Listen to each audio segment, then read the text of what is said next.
Bueno, compañeras y compañeros, le voy a ceder el micrófono a Angélica Graciano, que es la secretaria general de UTE Capital, para que simplemente dé unas palabras de bienvenida a Adriana Puigros. Te escuchamos, Angélica.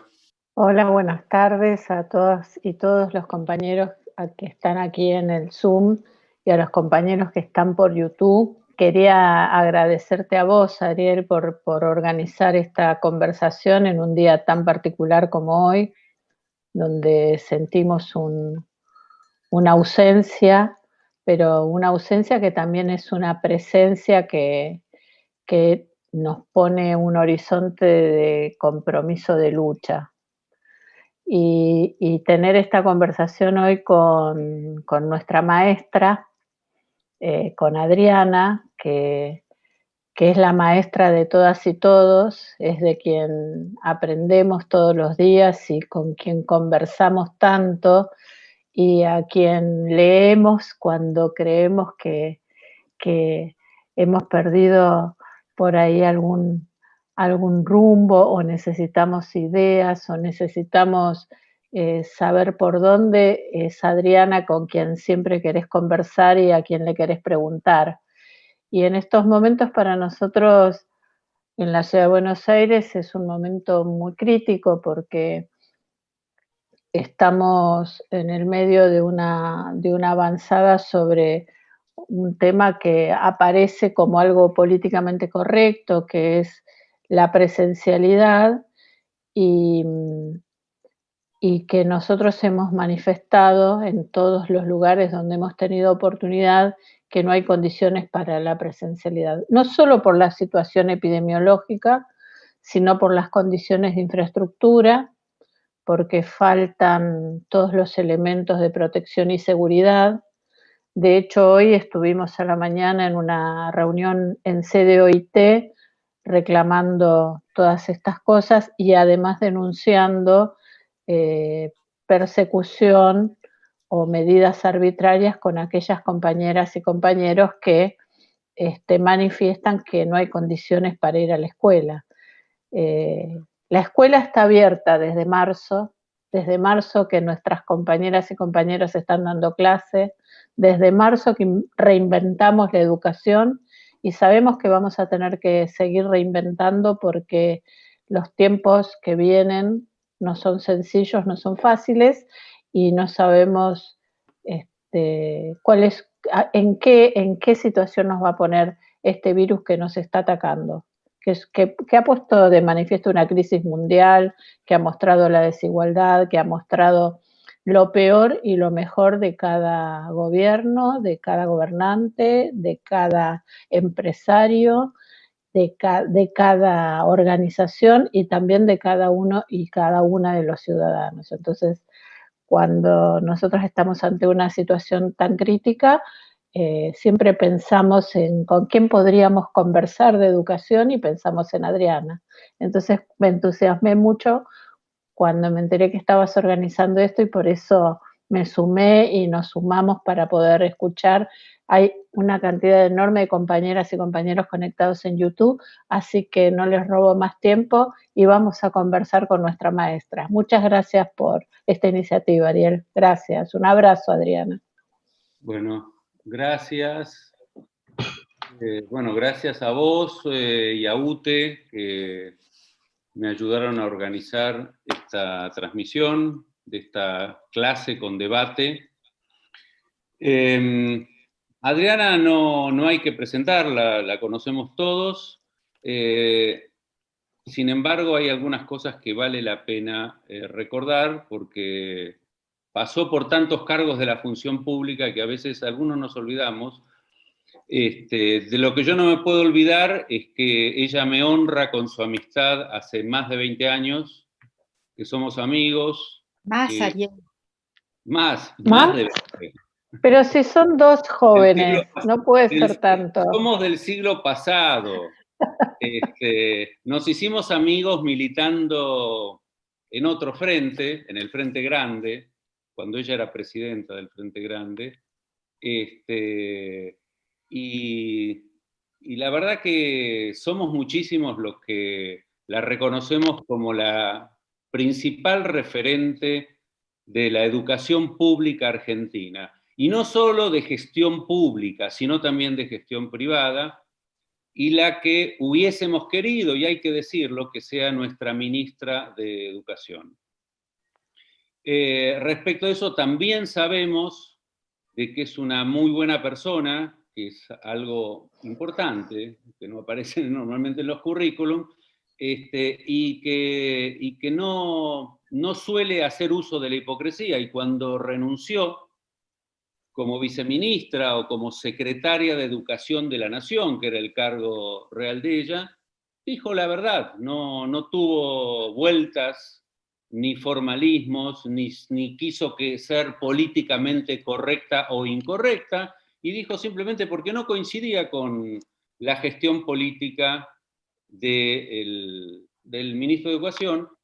Y algo que me parece que hay que destacar en esto es que el presidente de la Nación la convocó inmediatamente como su asesora principal en educación. Y que eso significa, por lo menos desde mi óptica, y creo que la compartimos muchos, que el presidente de la Nación, Alberto Fernández, en esa diferencia de gestiones, no saldó a favor del ministro, la puso más cerca de él. Por lo tanto, nuestro presidente la valora, no solo por sus antecedentes, sino por su gestión en educación, y eso me parece que debe ser destacado.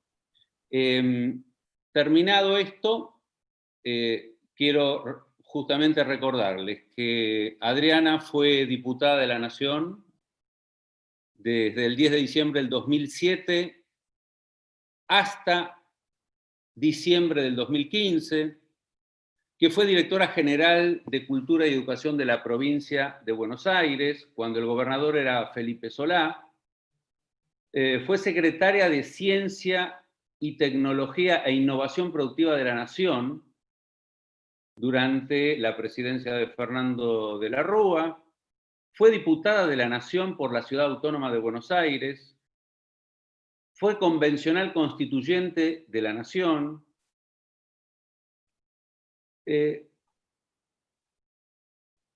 Encontré 23 libros publicados por ella, todos de educación, infinidad de trabajos, pero además es una militante brillante, es una militante muy valiosa del campo nacional y popular. No se sube a sus cargos y todos la quieren, todos la queremos mucho, porque es una compañera más, es una compañera del llano. Y bueno, nada más que eso.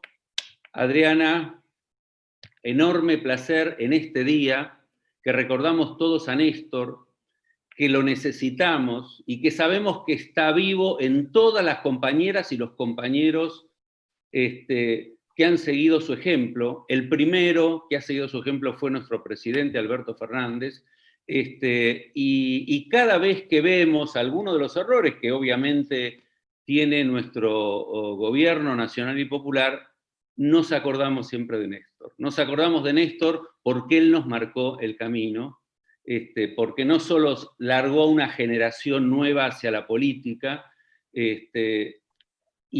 y consiguió que cientos de miles de jóvenes se enamoren de la política como herramienta de transformación, sino que hay un antes y un después en la lucha política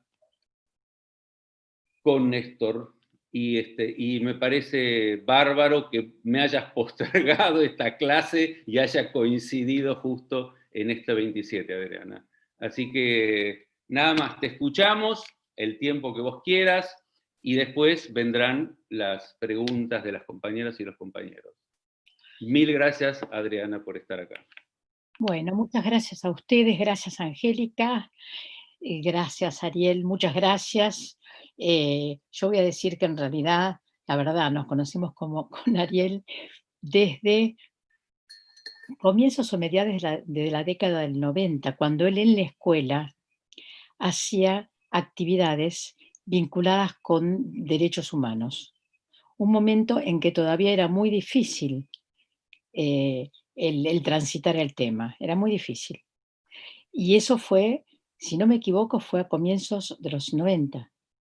Sí. Eh, bueno, Primer presidencia de Menem, sí. en primera presencia de Menem, exactamente. Y me acuerdo que se juntaban en la escuela, a ver, se juntaba muchísima gente, incluso tengo muy mala memoria, pero tengo la imagen. Me acuerdo un día que estaba León Gieco, que creo que el hijo iba a la escuela, ¿no? La hija, La la hija hija, Joana fue claro.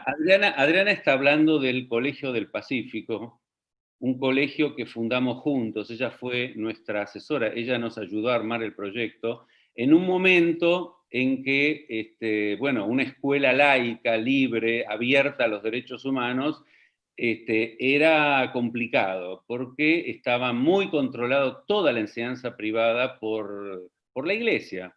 Pero no obstante, invitamos a todos los sectores.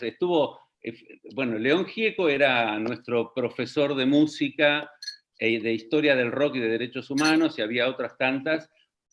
Anto Colets, nuestra madre de Plaza de Mayo, era también una de las profesoras del colegio. El colegio sigue existiendo, no se llama más Colegio del Pacífico, ahora se llama Colegio Palermo, ahí en la calle Oro, y es cierto, Diana, recordar bien porque vino hasta Sanguinetti, el rector del Buenos Aires, a debatir el modelo de el colegio respecto de los demás, a debatir constructivismo versus conductismo en educación. Vino también el director general en ese momento existía la Superintendencia Nacional de Enseñanza Privada, que era un hombre puesto por la Iglesia, a debatir sobre el rol de la Iglesia en educación. Ahí estuviste vos en una de esas mesas, fue una de las más interesantes, entre la educación laica y la educación religiosa. Bueno, no interrumpo más. Bueno, me acuerdo porque fue un espacio muy, muy interesante, muy, muy interesante, ¿no?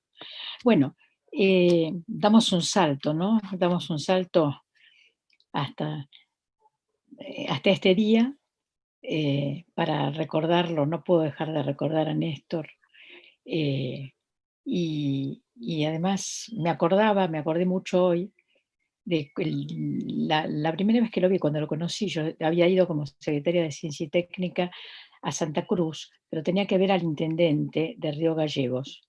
Cuando estaba con el intendente de Río Gallegos, me dicen que el gobernador quería conversar conmigo. Entonces, me quedé, y ahí tuvimos una larguísima charla, varias horas, en donde fue extraordinario, porque yo iba con la idea eh, había estado también en Tierra del Fuego, y iba con la idea de agilizar, de darle vida a la investigación en el Centro de Investigaciones del CONICET, que es el más austral del mundo, el que queda en Tierra del Fuego, y de alguna manera ver qué se podía hacer respecto a eh, proyectos patagónicos vinculados con investigación y desarrollo, que era en esa época, digamos, estaba como en el lenguaje de la época, se usaba mucho, digamos, el binomio investigación y desarrollo, ¿no? Y entonces, lo que me acuerdo es que vino Néstor y entonces dijo, sí, fantástico. Entonces ahí construimos entre los que estábamos con él un proyecto fantástico, era de donde se iban a conectar las universidades patagónicas con el Centro de Investigaciones del CONICET, y Río Gallegos iba a ser un lugar central para este desarrollo, etcétera. Bueno, todo eso, digamos, obviamente no se hizo, porque yo creo que esto debe haber sido más o menos en el mes de septiembre, octubre, ¿no? Pero lo que siempre me quedó grabado es el entusiasmo de ese gobernador, ¿sí? Por construir una cosa nueva, ¿no? Entonces decía, lo vamos a financiar porque Santa Cruz va a poder, y entonces esto va a ser para impulsar al país. Bueno, nada, valga como recuerdo de Néstor en el día de hoy, ¿no? Bueno, Hace 10 años no nos hubiéramos imaginado que íbamos a estar en una situación como la actual, con una pandemia que no estaba inscripta en el imaginario colectivo. Pero no estaba inscripta el día anterior tampoco, porque pese a que los ambientalistas, las organizaciones ambientalistas, los científicos, organizaciones sociales, por supuesto los grupos aborígenes, el propio Papa en la encíclica Laudato Si, y por cierto en la última, la de hace unos días, documentos como la Carta de la Tierra, ¿sí?, advertían que la cuestión del medio ambiente era una cuestión que requería de atención inmediata, ¿sí? Es decir, y de un tratamiento distinto al de los paliativos, ¿no? Mientras tanto, las grandes ciudades, como Tokio, como México, como San Pablo, ¿sí?, se iban hundiendo y hundiendo en el smog, en la contaminación. Quienes hemos vivido en ciudades como esas, México, por ejemplo, o sea, el acostumbramiento de la gente a vivir dentro de la contaminación, ¿no? Entonces lo subrayo porque en esto hay un elemento de educación muy importante, muy importante, en donde cabe una pregunta, que es ¿qué hizo la educación en todo este tiempo? ¿Qué hicimos los educadores? ¿Sí?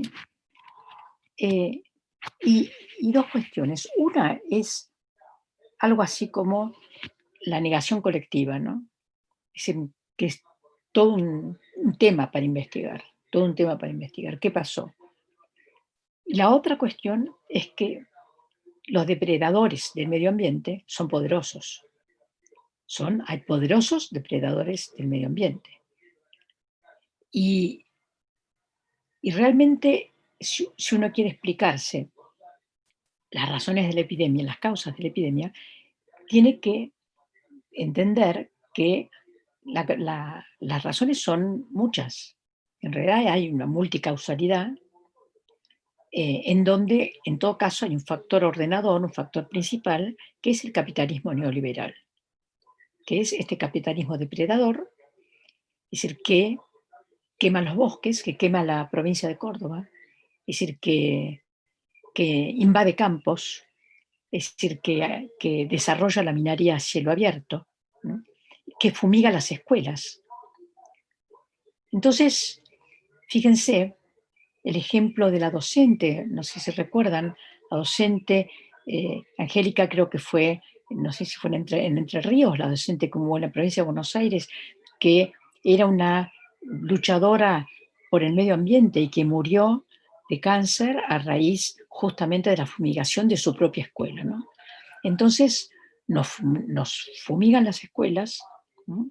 Es decir, y a eso le agrego algo que decía recién, cuando habló Angélica mencionó, cuando dijo, a las escuelas les faltan cosas elementales, ¿no? Ahí hay un tema medioambiental. Cuando las escuelas no tienen lavandina, no tienen sanitarios, están descuidadas en esos sentidos, ¿sí? Ahí tenemos también un problema medioambiental. Entonces tenemos que el problema medioambiental referido a la educación va desde las condiciones de higiene de la escuela, ¿sí?, hasta la concepción con la cual el tema del medio ambiente atraviesa o no atraviesa a la educación. Porque, de alguna manera, la forma como se ha vinculado el tema medioambiental con la educación ha sido de costado, ¿no? Ha sido de costado, ha sido lateral, no ha sido como debería ser, como tendría que ser desde ahora, ¿sí?, un significante que atraviese y que le dé sentido al conjunto, porque lo primero de todo es la vida, ¿no? Como ha dicho el presidente Alberto Fernández, elegimos por la vida. Entonces, si elegimos por la vida, lo primero de todo, ¿sí?, es eso que dicen tan bien los grupos aborígenes, cuando hablan de la madre tierra. Entonces nosotros, habitantes de ciudades, ¿sí? También vamos descubriendo además, ¿no?, que tenemos un vínculo con la madre tierra, claro que sí, ¿sí? Con un vínculo, ¿sí?, que además tiene otra característica. Tiene la característica de que es el mismo vínculo para toda la humanidad, ¿sí? Surge la humanidad como una categoría que nos engloba a todos. Si un beneficio de la pandemia fue justamente el hecho de que un enemigo externo nos ataca a todos. Por lo tanto, desaparecieron las diferencias entre blancos, negros, chinos, salteños, porteños o lo que sea, ¿no? Es decir, en realidad todos pertenecemos al género humano. Y esto es otro elemento muy, muy importante para tener en cuenta en la educación, ¿sí? El hecho de que esos adolescentes, por ejemplo, ¿sí?, que estaban queriendo salir de su casa, como todo adolescente, crecer, adquirir su propia identidad, ¿sí?, y a los cuales les llegaba constantemente, como les llega constantemente ese mensaje neoliberal referido al individualismo, ¿sí? Tú sí puedes, hay que ser emprendedor, no hay necesidad de darle la mano a ningún otro, ¿sí? Vas a salir adelante si te empeñás, si tenés voluntad, si tenés mérito, ¿sí? Y de pronto ese mensaje quedó cruzado por una realidad, ¿no?, en donde, ¿sí?, todos tenemos, ¿sí?, que tener una asociación con otros. La asociación con otros, ¿sí?, es, por ejemplo, cumplir con las medidas sanitarias. Por ejemplo, eh, cuidar a la familia. Por ejemplo, cuidarse para no enfermarse, no exponerse porque uno expone a los demás. Entonces, digamos, esto abre un panorama distinto desde el punto de vista antropológico, desde el punto de vista sociológico y también desde el punto de vista pedagógico, ¿sí? Eh, me gusta hacer referencia a lo siguiente, ¿no? Es decir, estamos todos muy impactados, y hay toda una corriente, ¿sí? Es decir, que durante el macrismo tuvo bastante auge, que es muy individualista, que es la que, digamos, sobrevaloriza el sentimiento, pero desde un punto de vista muy individual, ¿sí? Es decir, y se arman talleres, etcétera, en donde, digamos, hay una especie de cultivo de lo individual. Yo creo, ¿sí?, que hay que valorizar los sentimientos, hay que valorizar lo mucho que se está sufriendo, lo mucho que sufre la sociedad, que tenemos que valorizarlo, que en la escuela, desde ahora, ¿no?, en la escuela ahora mismo y en la escuela presencial cuando volvamos, ¿sí?, me parece que ese es todo un aspecto que tenemos que tomar, que tenemos que incorporar. Es decir, pero que lo tenemos que incorporar de manera colectiva. Fíjense, doy un ejemplo. Una cosa es que en un grupo de chicos, ¿sí?, es decir, o de adultos, se sienten y cada uno haga una introspección y se lo guíe como para que piense solo en sí mismo, y otra cosa es que física o simbólicamente se tomen las manos en forma de ronda. Es distinto. Entonces, esa idea, ¿sí?, de la ronda, de los alumnos en ronda, de los alumnos tomados de la mano o, si quieren, tomados de los codos, ¿sí?, o imaginando si somos un grupo, es completamente distinto a la idea hiperindividualista. Entonces, digamos, yo empecé por aquí porque me parece que tenemos que tener muy en cuenta que hay cosas que se han movido y que se están moviendo con la pandemia. No creo para nada que todo vaya a cambiar, tampoco creo que un día vamos a despertar en un mundo distinto, no. Afortunadamente hay muchas cosas, hay políticas que se comenzaron con este gobierno, hay políticas que venían de los 12 años anteriores, hay otro tipo de procesos sociales, ¿no es cierto? Cosas que veníamos haciendo que van a continuar, por supuesto. Y entre ellos, por supuesto, que va a continuar la escuela. la escuela va a abrir las puertas, ¿sí? Y cuando abra las puertas no va a ser una realidad totalmente nueva. ¿Por qué? Porque este año hubo clases, hubo año escolar 2020. Esto yo quiero subrayarlo, hubo clases desde marzo, ¿sí? Hasta ahora y habrá hasta noviembre, ¿sí? Virtuales, clases virtuales. Este fue el año escolar y hay que reconocer que fue un año escolar. Ahí estuvo el enorme esfuerzo, ¿sí?, de los docentes, en primer lugar, porque podría haber ocurrido que docentes, ciudadanos, los chicos también, hubieran dicho, bueno, a ver, hay una cuarentena, no, me quedo en mi casa, ¿sí? Nadie me obliga, me quedo en mi casa y espero que pase. ¿Mm? Desde una actitud individualista y poco solidaria. Pero no fue lo que ocurrió. Lo que ocurrió fue lo contrario. Lo que ocurrió fue que los docentes salieron, esto en Argentina, y les digo que en varios países de América Latina, salieron los docentes. Salieron de diversas maneras a buscar los chicos. Hay docentes que han ido al impenetrable. Hay docentes que han recorrido los barrios más pobres de la ciudad de Buenos Aires, llevando cuadernillos a los chicos. Hay docentes, ¿sí?, que la mayor parte de los docentes, y de eso voy a hablar enseguida, han hecho un enorme esfuerzo, ¿sí?, de aprendizaje tecnológico. Un enorme esfuerzo. Entonces, salieron. Y las familias hicieron un esfuerzo también, y los chicos, ¿no? Y los chicos que desde sus casas, los que tienen computadora con computadora, los muchos que no, a veces pidiendo prestado un celular o como pudieron. Pero, ¿saben qué?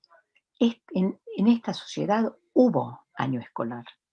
Con lo cual, digamos, a mí me parece, a veces no, voy a decir esto, como una nota a pie de página, digamos, me parece medio raro empezar el año escolar en octubre, eso, llamar a los chicos como si no hubiera habido año escolar y empezarlo en noviembre casi, eh, de manera presencial, en el medio de un brote fuertísimo, un momento fuertísimo de la pandemia, la verdad no lo entiendo, ¿no? Sobre todo, lo que no entiendo es el no reconocimiento de que hubo año escolar, ¿no?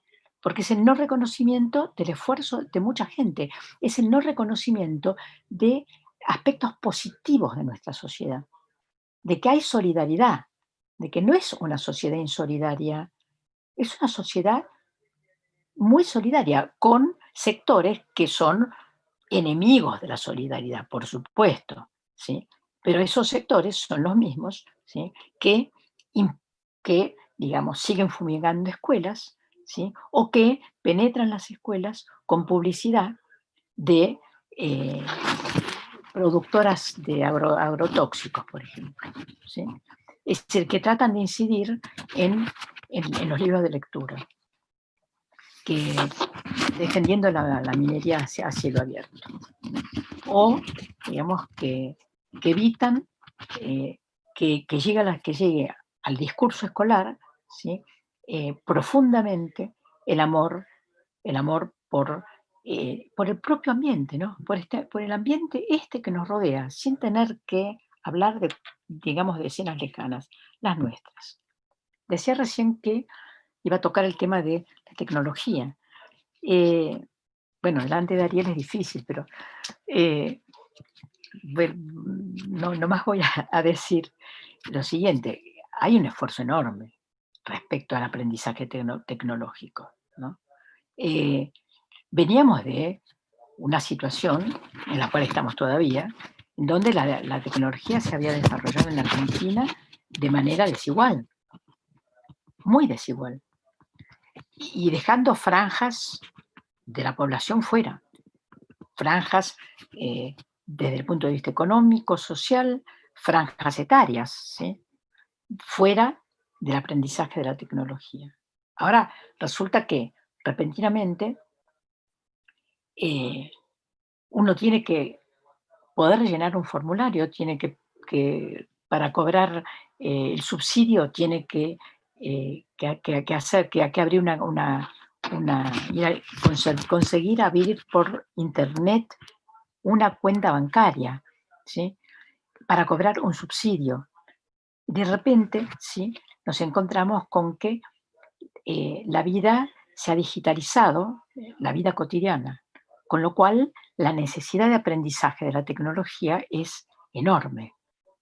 Y en ese sentido, me parece que hay, por un lado, una tarea, una responsabilidad para las universidades, para los institutos de formación docente, para el Instituto Nacional de Formación Docente, para el INFOR, para los organismos provinciales de formación docente, que es ayudar a sistematizar a los docentes el aprendizaje que ha sido un aprendizaje eh, espontáneo, esforzado, ¿sí?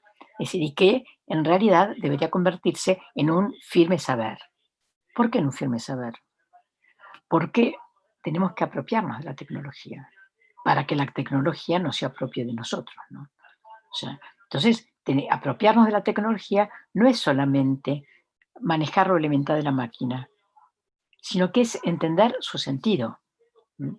Es decir, que es entender el mensaje que contiene, entender en qué registro se inscribe. Entonces, yo creo que esto es algo muy, muy importante, ¿no? Obviamente, si no se hubiera cortado el programa Conectar Igualdad, en este momento, en conectividad y la conexión del conjunto del país, en este momento, no sé si todos, pero la gran mayoría de los chicos en la Argentina y los docentes, ¿sí? Estarían conectados, tendrían su máquina, tendrían su equipo, ¿sí? Es decir, habría 5 años más de experiencia, fíjense, ¿sí? Los 4 años de macrismo, 4 años perdidos, ¿sí? En la experiencia social de uso de la tecnología.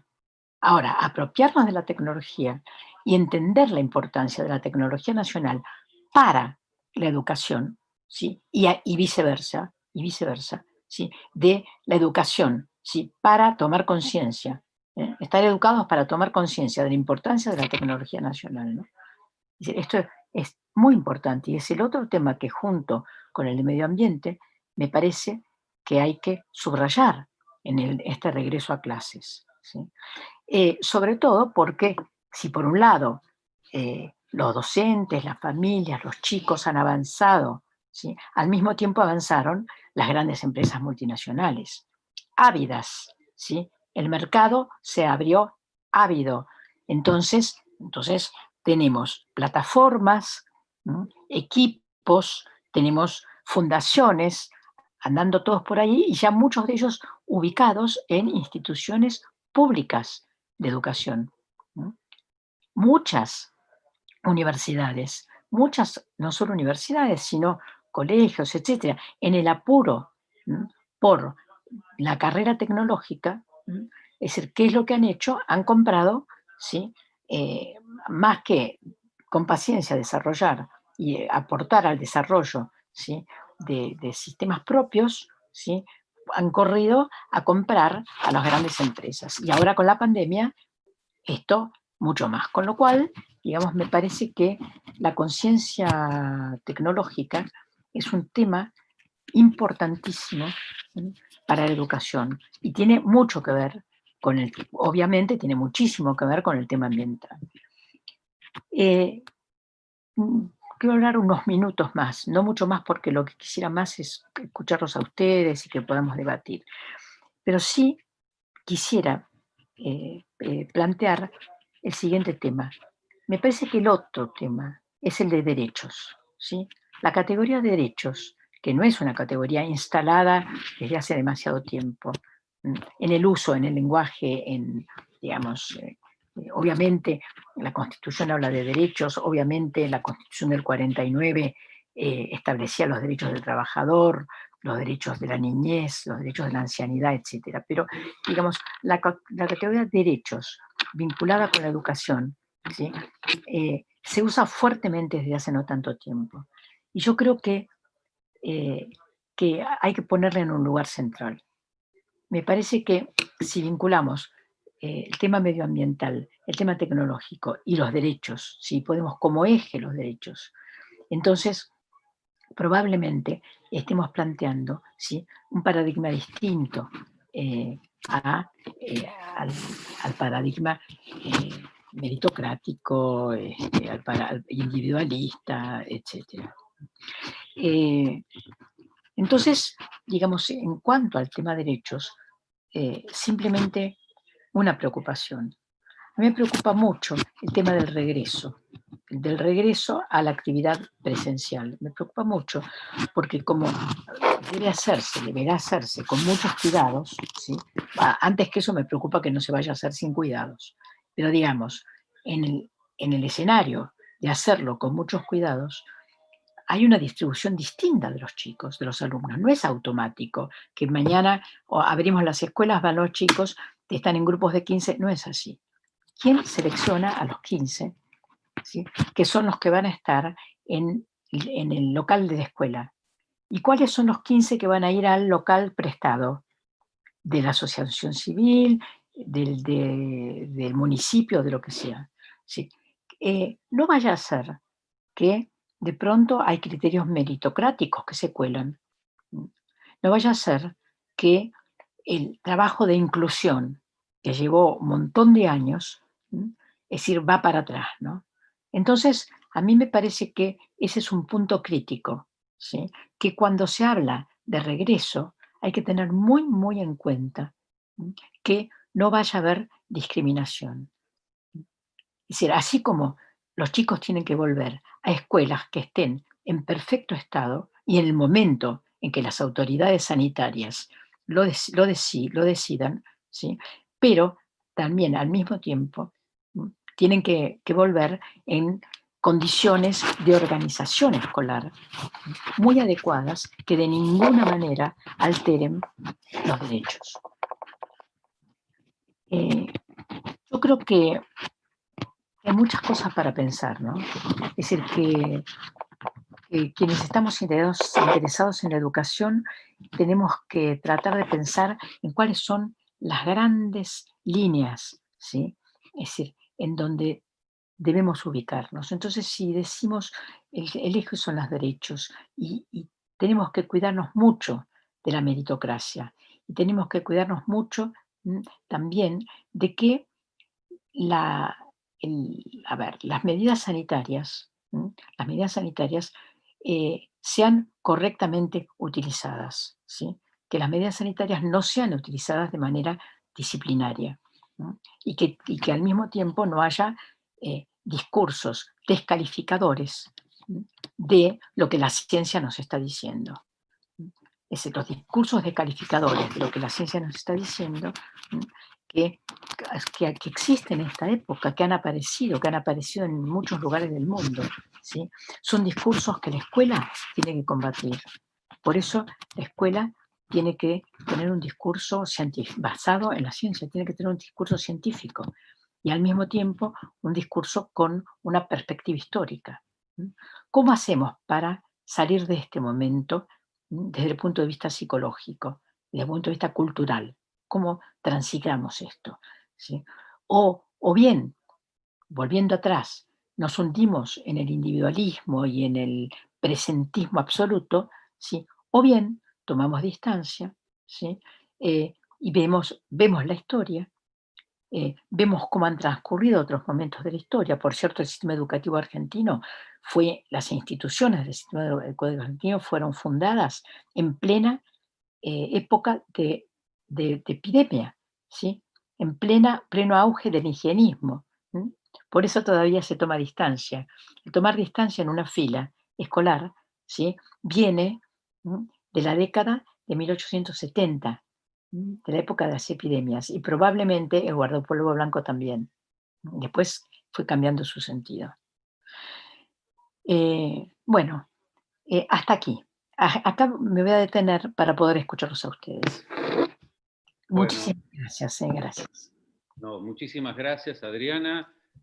Bueno, tenemos 255 participantes, tanto por YouTube como por este Zoom, que se llenó la sala. está completa, o sea que cualquiera, si se enteran que quiere entrar para esta parte que es la más interesante de preguntas y respuestas, que entren por el canal de UTE en YouTube. Voy a empezar a leer las preguntas. Espero que haya un poco de tiempo para pasarles el micrófono a compañeras y compañeros un minuto, pero por ahora vamos a ver las preguntas por chat.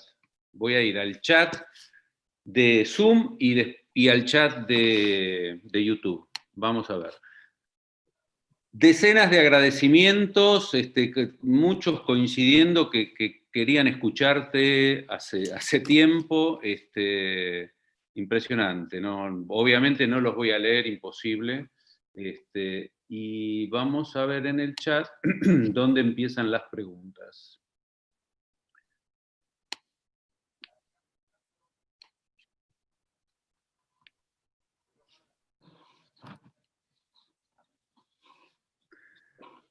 A ver, Mario. Adriana, un gusto poder escucharte en este día tan especial. ¿Cómo formar en educación a los comunicadores para que trabajen a favor del campo popular?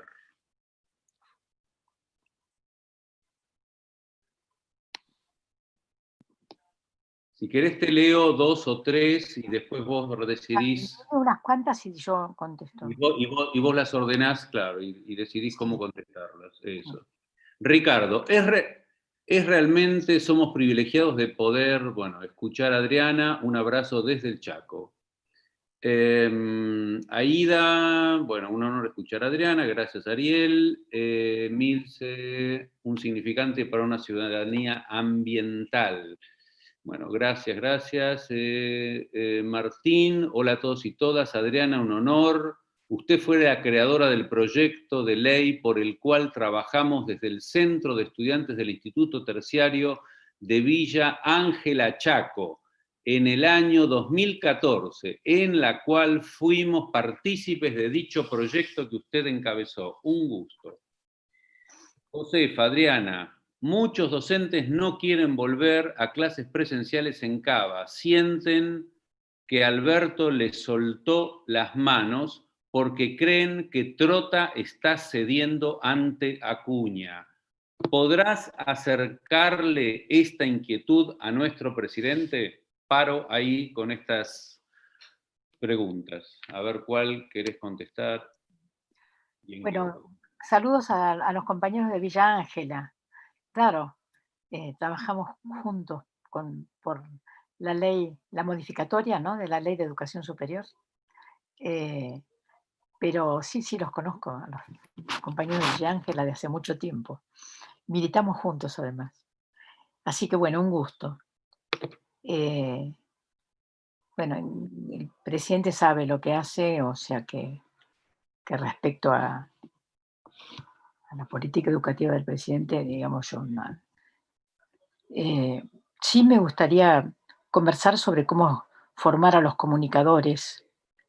Es difícil contestar, me ponen preguntas muy difíciles. O sea, cómo formar a los educadores para trabajar en el campo popular. A mí me preocupa mucho cómo puede ser que teniendo muy buenos profesores, como tienen en muchas carreras de comunicación, es decir, que después uno se encuentra con que hay, digamos, comunicadores que no, bueno, que no entienden el campo popular, cuando realmente la mayor parte de los profesores que han tenido provienen del campo popular. Bueno, no en todas partes, ¿no? También hay carreras de comunicación en donde hay profesores que piensan otra cosa. Yo creo que digamos, formar a los comunicadores o formar a los educadores o a los sociólogos, a quien sea, para que trabajen en el campo popular. Me parece que hay que dar una discusión fuerte, que hay que dar discusiones fuertes en las carreras, ¿sí? Que hay que ir a fondo. Me parece que no hay una receta, pero me parece que hay que ir a fondo con la discusión de los problemas actuales, ¿no? Algo que me preocupa mucho de los comunicadores es que a veces me parece que no leen el diario, ¿no? O sea que no están actualizados en las noticias los estudiantes de comunicación muchas veces, ¿no? O sea, los de educación ni hablar, o sea, ni hablar, los de educación también. O sea, no puede ser que estudiantes de ciencias sociales no estén permanentemente conectados con lo que pasa. Y cuando digo leer el diario, digo, bueno, no solamente estar en las redes, sino leer a fondo las noticias. O sea, no leer solo el título, verlas a fondo y poderlas discutir a fondo. Yo creo que eso es muy importante. Y después el tema es un tema político, cómo hacer para que haya más comunicadores en el campo popular, pero es un tema político, ¿no? Sí hay comunicadores en el campo popular, pero también queremos que haya, digamos, más sociólogos y más politólogos en el campo popular, ¿no? Es decir, no es un problema solo pedagógico. Gracias, Adriana. Tenés un micrófono súper sensible en tu PC, Adriana. Cualquier movimiento que haces con las manos en el escritorio se escucha. Te aviso. Ahora me parece que no. Si no, porque tenía un cuaderno. No, tenía un cuaderno apoyado. Bueno, ok. Igual estás acostumbrada a que te aten las manos, así que por ahí no te va a molestar. Dejemos el chiste de lado. Dice Paula, mi nombre es Paula Maciel, estimada Adriana, usted me conoce desde que yo iba a la escuela primaria, soy hija de Mario y Elfi Margulis, de adulta me he dedicado a estudiar relación entre tecnología y discapacidad y podría contar algunas cosas sobre la apropiación de la tecnología en estudiantes y docentes con discapacidad. Daniel Pimienta ponía la accesibilidad digital como uno de los primeros requisitos para cerrar la brecha paradigmática y la tecnología para el desarrollo. Y en cuanto al tema derechos, me preocupa la invisibilidad de las personas con discapacidad en el sistema educativo. En cuanto a la accesibilidad digital, derecho constitucional, se incumplieron totalmente los derechos.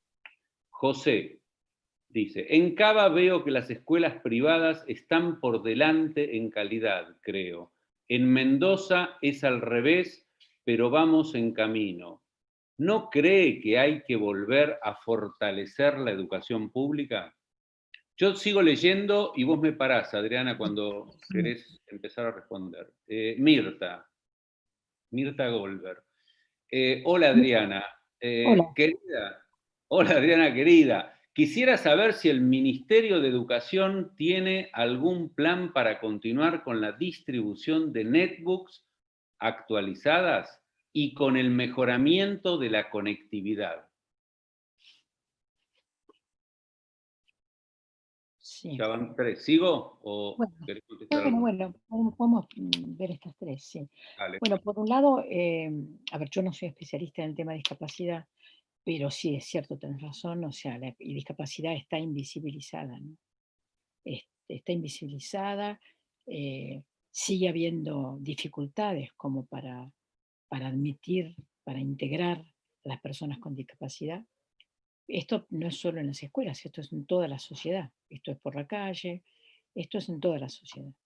A mí me parece que se avanzó mucho de todas maneras, se avanzó mucho, que durante los 12 años del kirchnerismo hubo políticas de inclusión que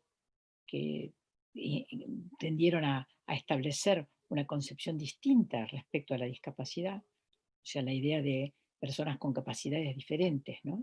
Es decir, resaltar las capacidades diferentes y tratar de que todos aquellos que pueden ir a la escuela, que pudieran hacer, la escuela común, que pudieran hacerlo, ¿no? O sea, a mí me parece que se avanzó.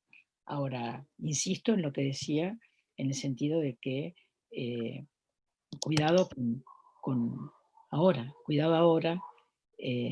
con las nuevas formas de agrupamiento, ¿no? Esto por un lado, y quiero decirte además que yo te conozco desde que eras muy chiquita, me acuerdo perfectamente, más chiquita que lo que dijiste. Así que saludos a toda la familia. Bueno, respecto a cómo si hay que fortalecer la educación pública. Yo creo que siempre hay que fortalecer la educación pública, pero no hay ninguna información por la cual uno pueda sostener que la educación privada es mejor que la educación pública. No se puede decir eso genéricamente. Hay escuelas públicas y privadas, ¿sí? Buenas, más o menos, muy buenas, hasta alguna mala en uno y en el otro lugar. O sea, no hay una diferencia. Ahora, sí, en ese sentido. Ahora, después ya, cuando uno mira con el lente, vamos a ver qué entendemos por buena, qué entendemos por una buena escuela.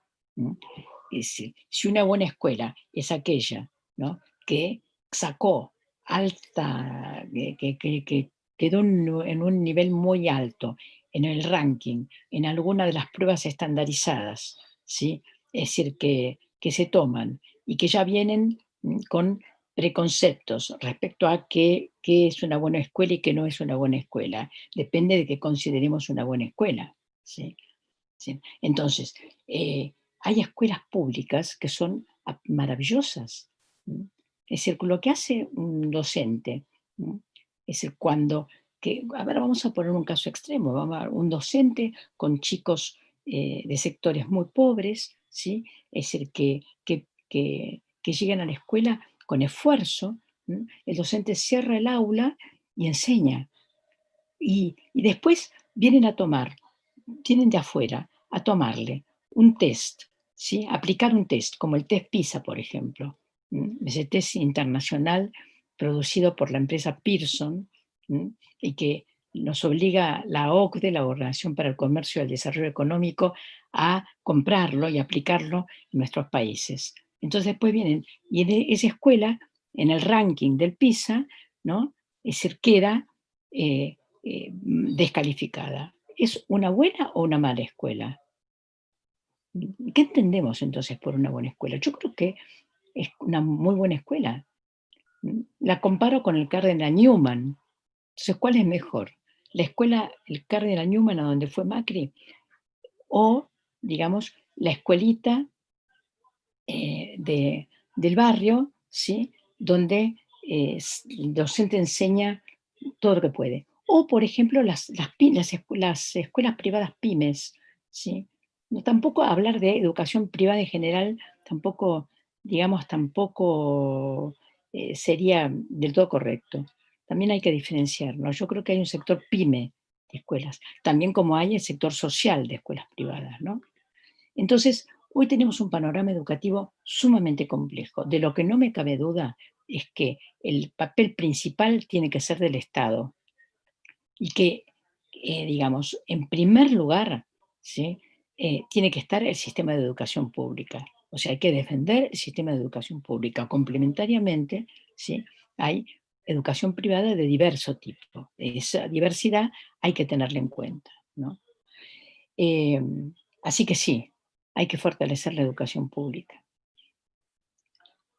Eh, Respecto a si el Ministerio de Educación tiene programado, lo que preguntaba Mirta, entiendo que sí, entiendo que el Ministerio de Educación tiene programado repartir netbooks, y avanzar en ese sentido. No sabría en este momento decirte mucho más, pero entiendo que sí, que lo tiene programado y que está desarrollando una plataforma, eh, la plataforma Juana Manso, que es una plataforma muy importante. Las provincias, además, han desarrollado sus propias plataformas con mucha fuerza, y bueno, y creo que hay diversos sectores del Estado nacional y estados provinciales tratando de colaborar para superar el atraso tecnológico, ¿no? Gracias, Adriana. Paso a leer del chat de YouTube, del canal UTE de YouTube.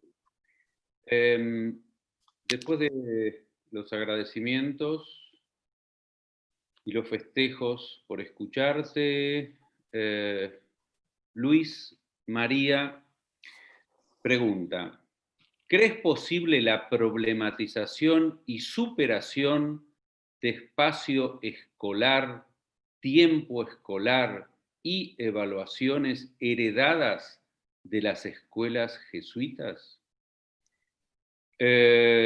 siguen agradecimientos. Qué placer poder escucharte. Patricia pregunta, ¿cómo volver a generar una política de derechos y de inclusión para los pibes más desfavorecidos? Siguen los agradecimientos. Carolina dice, todas las vidas merecen cuidado, pero Acuña y Larreta nos exponen. Bueno, excelente escucharte, Adriana. Elizabeth, soy de tercer año del profesorado de educación primaria y estudiamos con tus textos. Angélica nos pone su hashtag, no son clases, es marketing. Fue tendencia, creo que ayer o anteayer, ¿no, Angélica? Horacio. Adriana, ¿considerás que es necesario rever las formas en que enseñamos y aprendemos con las escuelas? Siento que la pandemia sacudió la estructura del sistema y visibiliza la necesidad de cambios. Angélica. Paro acá. Una más. Una más. Bueno, por la siguiente es Angélica, que nos aporta otro hashtag más, conectar para cuidar, acompañando lo último que vos dijiste. Y Cecilia quiere saber tu visión sobre el conflicto docente en Chubut.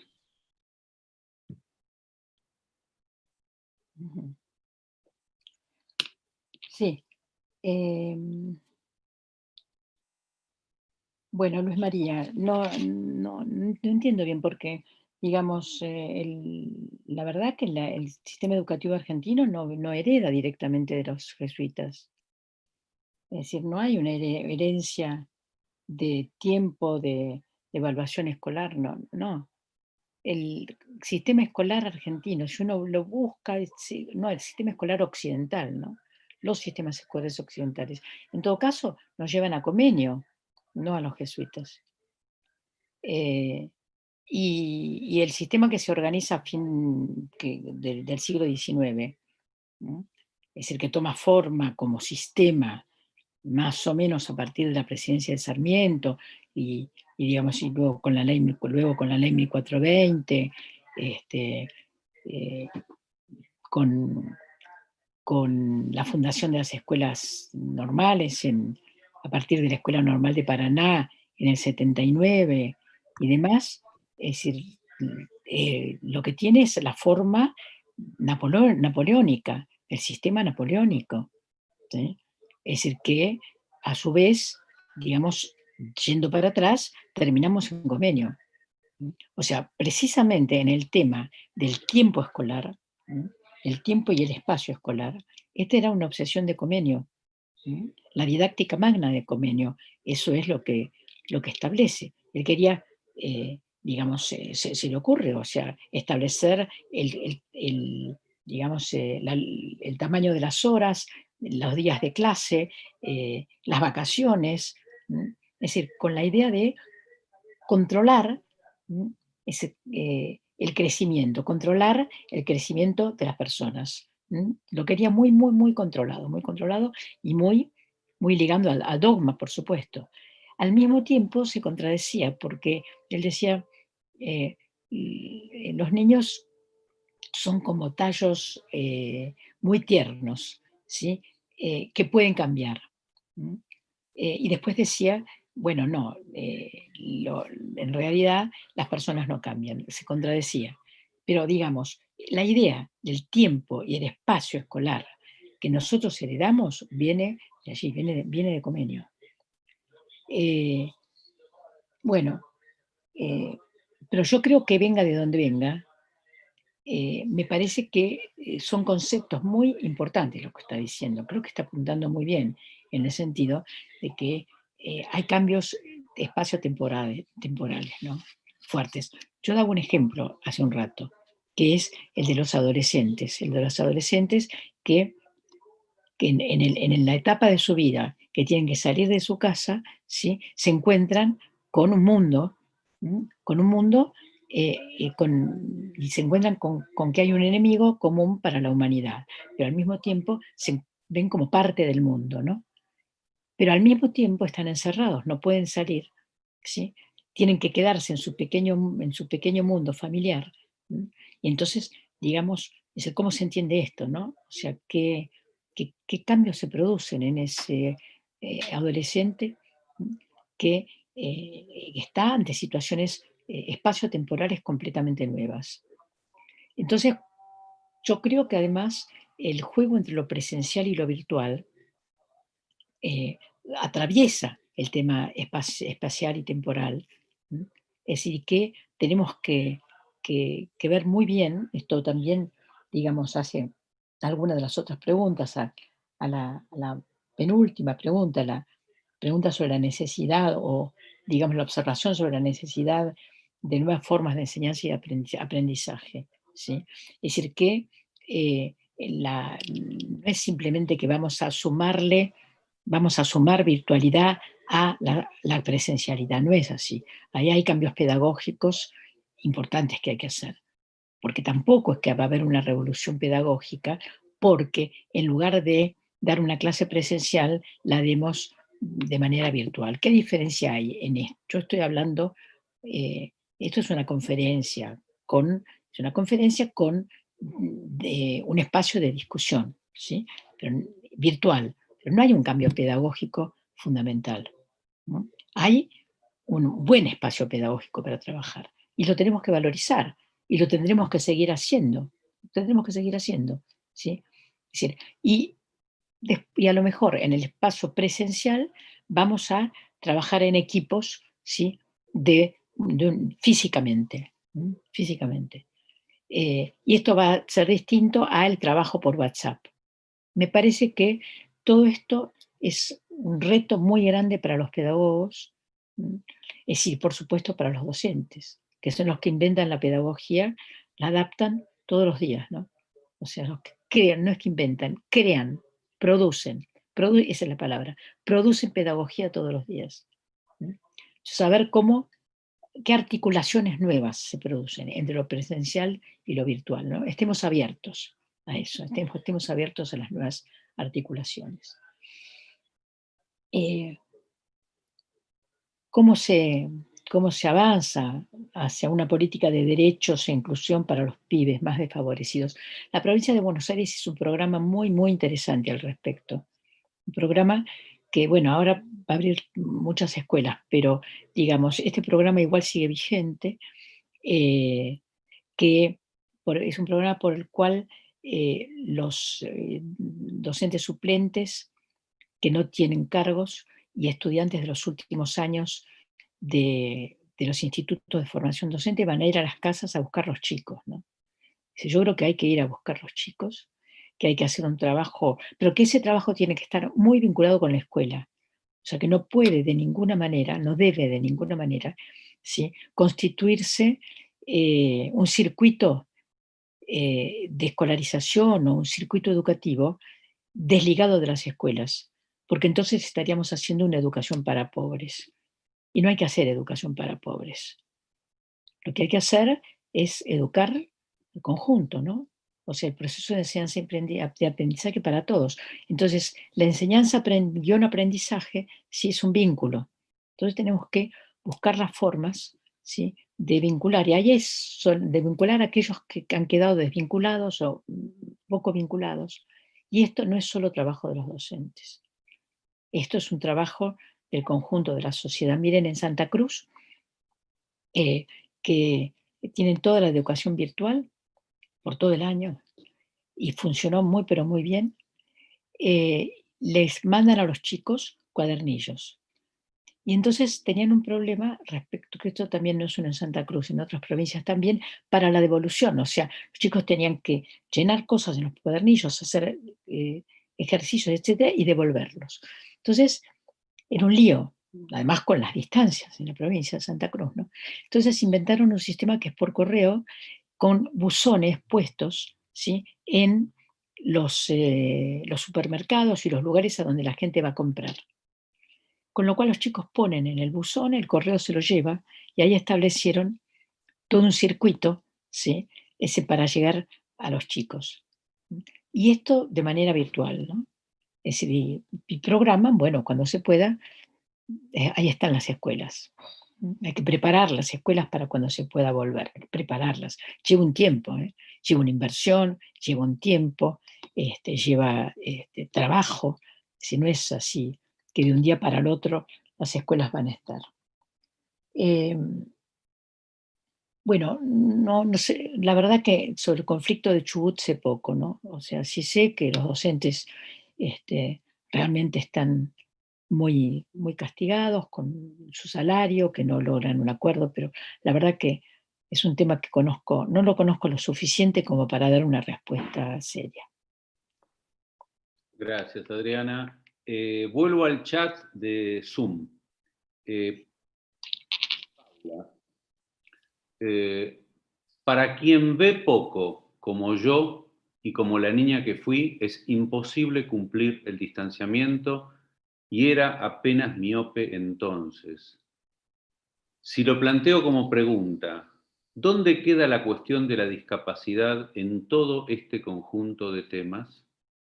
Telma, ¿existe la posibilidad de que el Estado concentre los recursos económicos en la educación pública sin subvencionar a la educación privada? Betina, ¿cómo armar un gran colectivo de derechos en educación en esta época tan complicada? Cristina, buenas tardes. Honor escucharte, gratificante, muchas gracias por este momento trascendental. Y Adriana, ¿cree que en el Ministerio de Educación actual se está pensando en una educación emancipadora que encadene a través de todos los niveles un pensamiento nacional basado en su historia, en el federalismo y en la defensa de los derechos de todos? ¿Paro acá? Sí. Bueno, a ver, sí, la verdad, yo entiendo el problema de, bueno, entiendo, pero hasta donde es posible entender una situación tan complicada, ¿no?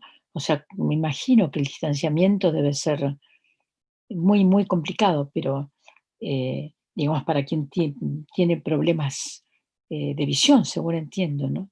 Es decir, que debería haber alguna ayuda especial y que debería ser considerado especialmente, ¿no? Es decir, y que me comprometo a comentar esto, digamos, con las personas o con aquellos que pueden hacer algo al respecto, ¿no? Entiendo que es un tema para el Ministerio de Desarrollo Social, es decir, que es un tema para el Ministerio de Educación también, es decir, pero para el Ministerio de Salud, ¿no? Pero digamos, entiendo que es mucho más complicado para las personas con discapacidad, con algún tipo de discapacidad, sea cual fuere, ¿no? Eh, Porque además nuestras ciudades están construidas sin tener en cuenta a las personas con discapacidad. Es decir, en algún lugar uno encuentra con que que en los edificios hay, ¿cómo se llaman? Entradas sin escalores, ¿no? ¿Cómo se llaman? Se me fue la palabra. O que con rampa. O sea, y entiendo que por ley debería haber rampa, ¿no? O sea, pero no, que no se cumple.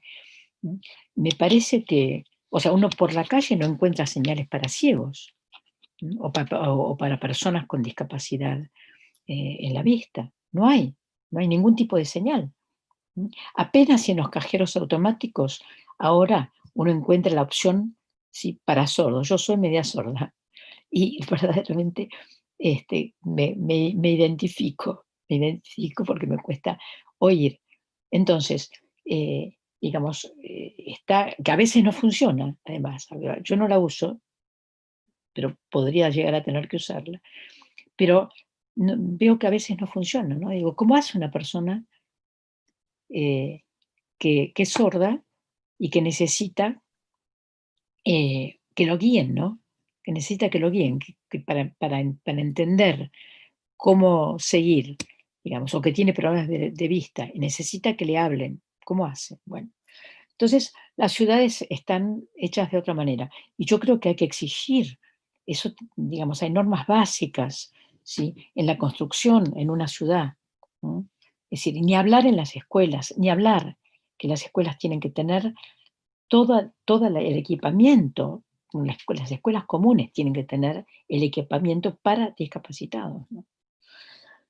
Eh, bueno, respecto a la subvención a las escuelas privadas, no me parece que sea el problema número uno. Me parece que el problema es transparentar la subvención. Que en primer lugar, digo, para cómo estamos, ¿no? Porque uno puede querer hacer la revolución social, pero justo el día de hoy no me parece posible. Entonces, pero sí hay muchas cosas que se pueden hacer, ¿no? Entonces, transparentar la subvención, sí. O sea, a quién va, de qué manera se reparte, ¿sí? Y que no se haga a costa del financiamiento de la educación pública. ¿Mm? Esto me parece fundamental. Ahora, ¿por qué digo?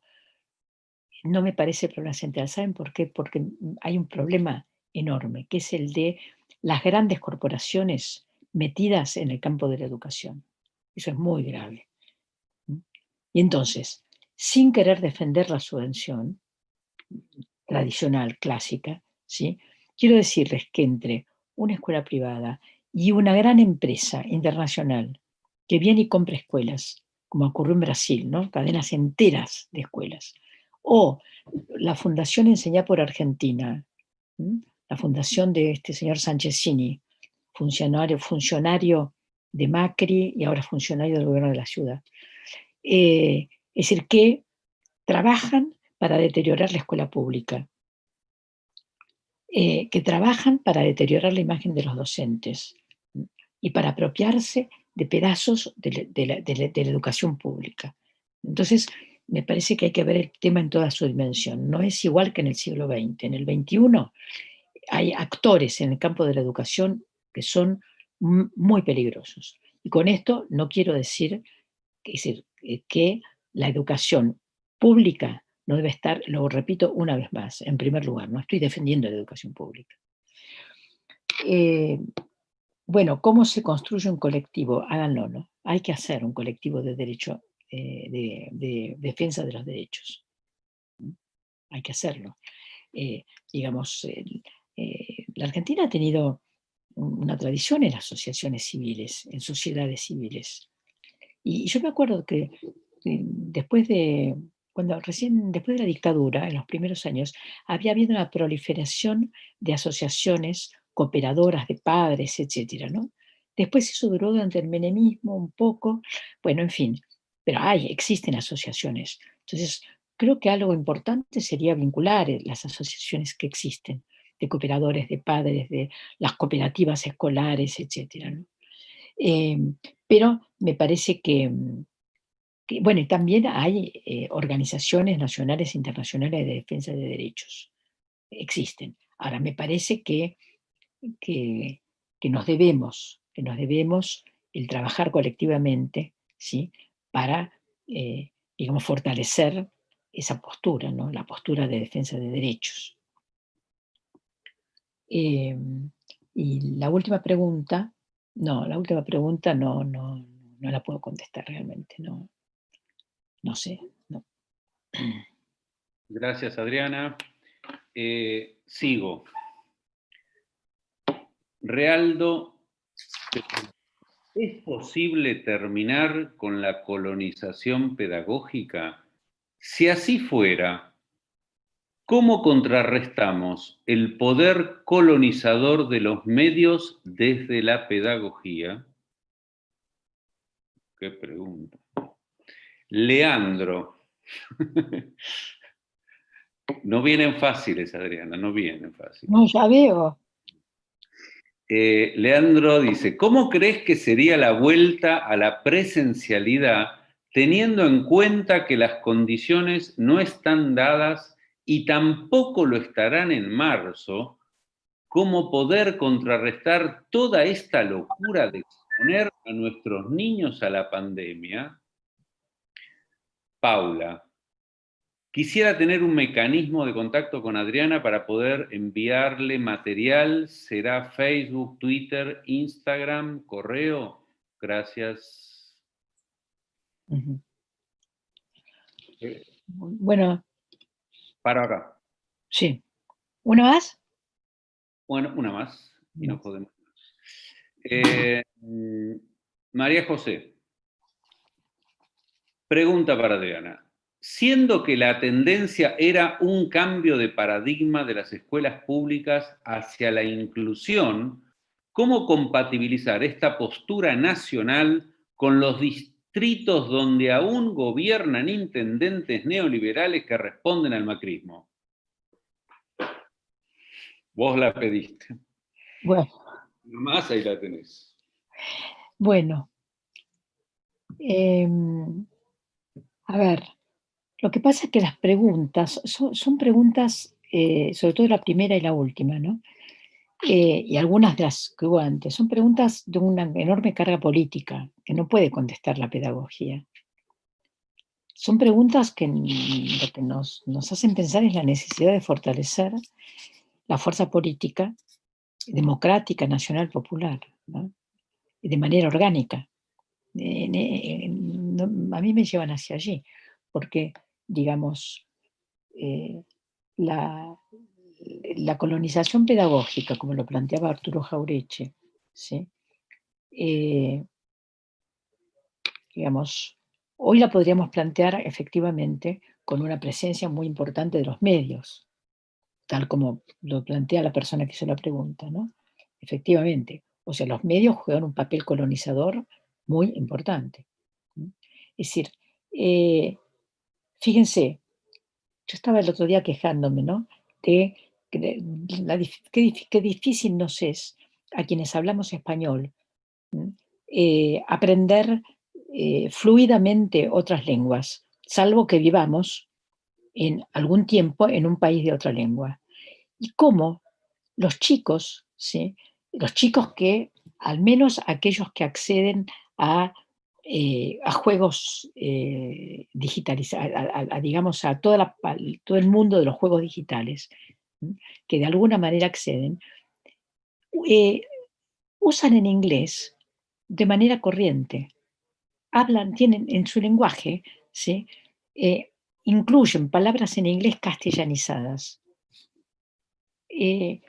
Bueno, yo no estoy haciendo un juicio de valor, porque si no haría un juicio de valor respecto a todo el mundo, diría está mal todo el mundo en que vivimos. No digo eso, digo, bueno, a ver, la lengua cambia,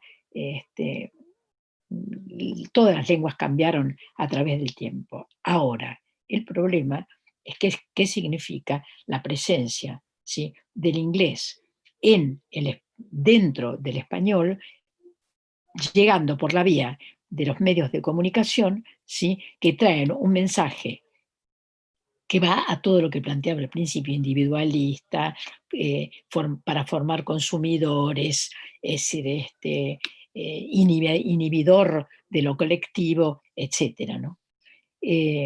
¿Cómo se lucha contra eso? Y bueno, por un lado, es decir, digamos, con un mensaje distinto, por eso decía, ¿no? O sea, si uno si el mensaje escolar es un mensaje de defensa de la tierra, es bastante distinto, ¿no? De defensa de la tierra, de amor por los otros, etcétera, ¿no? Está trabajando para la descolonización, evidentemente. Ahora, no es solo eso, es el marco político en el cual esto se inserta.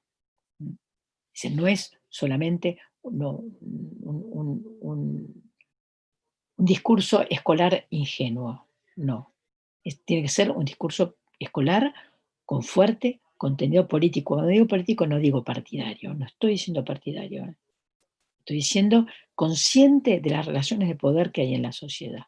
Eso es lo que quiero decir. Bueno, la vuelta, ¿cómo va a ser la vuelta a la presencialidad sin las condiciones que corresponden, que necesitamos? Yo creo que es difícil, ¿no? Creo que va a ser difícil, me parece que va a ser un enorme esfuerzo para los docentes. Imagino a los docentes limpiando la escuela, el aula, ¿sí? Junto con el personal no docente. Me imagino a los docentes haciendo una colecta para, para comprar alcohol con gel. Me imagino, o sea que porque de pronto si tienen todos los chicos ahí, ¿no? Y no están los instrumentos indispensables, ¿qué van a hacer los docentes? Van a hacer eso, porque ya lo están haciendo en algunos lugares. Entonces, así lo veo, ¿no? Con un esfuerzo enorme, a las familias preocupadas, muy preocupadas. Es decir, así lo veo y me parece que no deberíamos hacer pasar a nuestra sociedad por ese, a nuestros, a los habitantes de este país, digo habitantes, no digo los ciudadanos, digo habitantes, todos los que habitan, tengan la nacionalidad que tengan, ¿no? No nos deberíamos hacer pasar por esa circunstancia. Pero por eso lo veo muy complicado. Y respecto al tema de la inclusión y los intendentes neoliberales, bueno, es decir, es la misma respuesta que para la primera pregunta, ¿no? O sea, si el intendente es neoliberal, afortunadamente el sistema escolar tiene una cierta autonomía relativa y no depende, la escuela pública no depende del intendente. Ahora, hay escuelas que, hay municipios que tienen jardines o que tienen algún tipo de institución. Bueno, habrá que ganar las elecciones en esos municipios, a los que no estamos de acuerdo con esa política. Estamos en una democracia, ¿no? Los intendentes neoliberales ganaron las elecciones, tienen todo el derecho a desplegar su política. Entonces, de nuevo es un tema político, ¿no? Gracias, Adriana. Paso a las preguntas de YouTube. Carolina, ¿qué piensa Adriana de la gestión de Acuña? María Inés, ¿cuál sería para vos el formato que habría que modificar en la escuela post-pandemia si es que considerás que lo debería haber?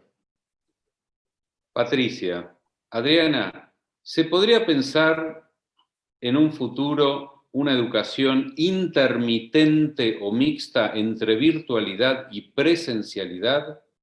¿Sería viable que se considere oficialmente preparar a docentes para ese escenario? Sí. ¿Sigo o...? Si querés una más. Una más. Laura, de joven aprendí la diferencia entre ser técnico y ser intelectual. A mí me parece de la segunda categoría en el campo educativo la tenemos a Adriana. Gracias por la brújula de siempre. No era una pregunta. Bueno, la primera pregunta no, digamos, yo no estoy de acuerdo con esta decisión del gobierno de la ciudad de empezar ahora a esta altura, pero ya lo dije antes, de empezar las clases a esta altura, no estoy de acuerdo. Y digamos, en todo caso, no es que esté con la persona de la ministra Acuña, no estoy ni de acuerdo ni en desacuerdo con la persona. En todo caso, hay algunos puntos de la concepción educativa, es decir, en los cuales difiero, muchos puntos en los cuales difiero de la concepción educativa, ¿sí? Por eso mencionaba, por ejemplo, hace un rato a Sanchezini, que es uno de los principales funcionarios del gobierno de la ciudad, ¿no? Digamos, como es una visión, lo que llamamos comúnmente neoliberal, digamos, muy, muy vinculada a la formación, como decía, del individuo, del cliente, más que del ciudadano, o sea, la persona es vista como recortada de su comunidad, ¿no? Y he estado en desacuerdo, por ejemplo, con la universidad que fundaron y con con el intento de cerrar los institutos de formación docente. Por eso he estado y estoy en desacuerdo con políticas que ha desarrollado el gobierno de la ciudad, ¿no? Esto respecto a la primera pregunta. La segunda, que es el formato de la escuela post-pandemia. Sí, y que creo que tiene que ver con la tercera, ¿no? Es decir, sí creo que es posible una educación mixta, que va a ser el formato post-pandemia, que hay que preparar a los docentes para eso. Es decir, que los docentes han adquirido mucha experiencia, hay que ayudarlos ahora a sistematizarla, ¿no? Es decir, se merecen, como decía hace un rato, que las universidades, los institutos de formación docente, los ministerios, el Ministerio Nacional, pongan el hombro para ayudarles a sistematizar lo muchísimo que han aprendido, ¿no? Y a enfrentar todo lo que van a tener que enfrentar, ¿no?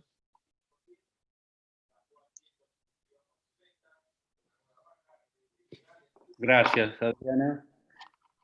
Vuelvo a las preguntas por el chat de Zoom.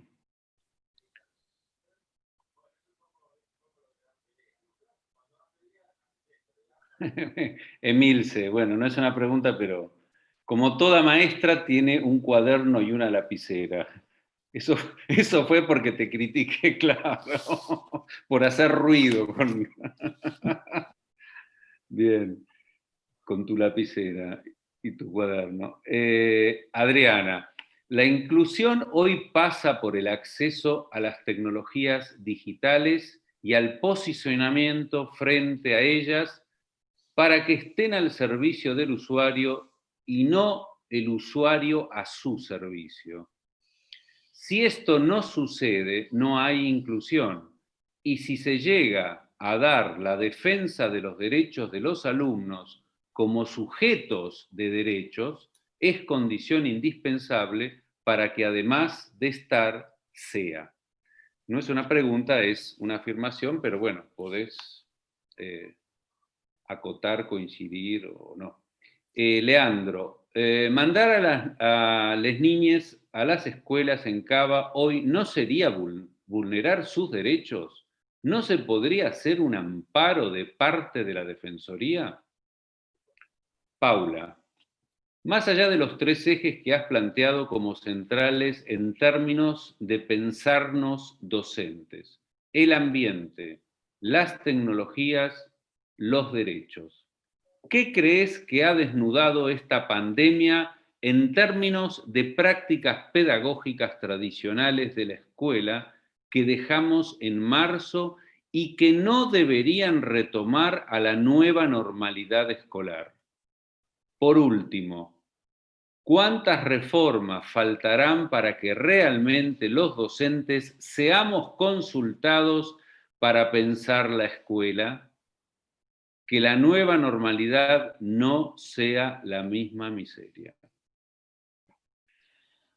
Bueno, yo lo que creo es que es como un diálogo, ¿no? Donde más que preguntas me parece que es muy interesante. O sea, por ejemplo, la primera persona que plantea el tema de los sujetos, me parece que es muy interesante, que lo que se estructuró fue un diálogo. Estamos reflexionando juntos, ¿no? Porque parece como si las preguntas se repitieran, pero yo creo que no es que se repitan, sino que hay una reflexión colectiva, ¿no? Tal cual. Así es. Me parece. Sí. Eh, y en ese sentido, me parece que efectivamente plantearse, bueno, me quedé pensando yo, porque, a ver, es que uno escucha una pregunta y asocia y se queda pensando, no es la pregunta y la respuesta, la pregunta y la respuesta, sino que por eso es un diálogo, ¿no? Eh, yo creo que sí, que tenemos que pensar mucho qué tipo de sujetos eh, estamos formando, me parece que hay que pensarlo. Es decir, una, que hay una lucha sobre el sujeto, ¿no? Eh, una fuerte lucha, eh, una disputa, es la palabra, una disputa sobre el tipo de sujetos que se forman, ¿no? los docentes tenemos que pensar mucho en eso. Tenemos que pensar mucho que los chicos que tenemos, con los que estamos trabajando, van a ser, voy a decir un lugar común, los ciudadanos del futuro, ¿no? Pero, es decir, eh, creo que justamente la pandemia que nos llevó a un lugar tan límite, ¿no? Tan cerca de la vida y la muerte, tan límite, motiva a pensar, dice, que en las manos de estos chicos está el futuro de la humanidad, ¿no? O sea, parece una frase enorme, pero resulta que sí, que en las manos de estas generaciones, de los que hoy son chicos, hoy son muy jóvenes, está el futuro de la humanidad. Está qué es lo que va a ser la humanidad, ¿no? Es decir, con su vida, con sus sociedades, con su casa a la tierra, qué es lo que va a ser. Entonces, ahí el papel del educador es enorme. Ahora, claro, siempre está la famosa pregunta de quién educa al educador, ¿no?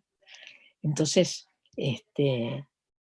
ahí, de alguna manera, digamos, me parece que la última pregunta sobre cuántas reformas harán falta para que se nos consulte a los docentes, me parece que también tiene que ver con eso, ¿no? O sea, los docentes argentinos son muy, o sea, les gusta mucho que se los eduque. Por eso siempre hay muchísimos seminarios, cursos, etc. A los docentes les gusta mucho que, que, que se los eduque, que haya renovaciones, les gusta mucho, ¿no? Y de hecho siempre están peleando para que se les reconozca que lo que han estudiado, que se les reconozca el nuevo nivel educativo o de posgrado que han adquirido, que se les reconozca el día en que no van a trabajar porque van a una actividad de capacitación, ¿no? Bueno, creo que me fui por otro lado, pero quería decirlo. Respecto a si no es vulnerar derechos, mandar a los chicos a la escuela. A ver, entiendo que no, porque nadie los obliga. Entiendo que es optativo. Entiendo que no se obliga, no sé. La verdad que no sé. No me parece que sea. No me parece que hay una decisión del gobierno de la ciudad de abrir las escuelas, así como hay decisiones de gobiernos de algunas provincias de abrir algunas escuelas. Pero, digamos, en todo caso está en manos de las familias el tomar la decisión si los mandan o no los mandan. Me parece que eso está en manos de las familias, ¿no? Ahora, eh, bueno, ¿qué queda esto, no? ¿Qué prácticas no retomar cuando volvamos a la presencialidad? Eh, yo no podría hacer una lista de qué prácticas no retomar, porque las prácticas que no habría que retomar, que son prácticas por ejemplo, discriminadoras, ¿sí? Para tomar ese tipo de, un ejemplo. Pero las prácticas discriminadoras las podemos tener por vía virtual, por vía presencial, como fuere. Entonces no hay que tener prácticas discriminadoras, hay que incluir.